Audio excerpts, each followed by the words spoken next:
Hello বন্ধু, সবাই কেমন আছেন? ভালো আছেন?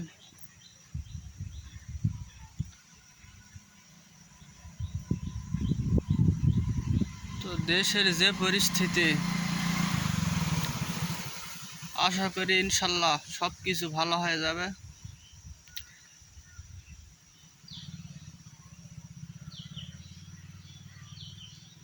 একটু সময়ের ব্যাপার আছে।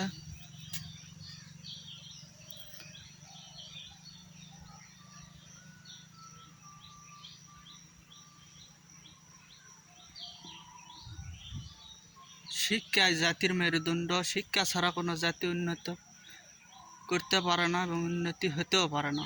তো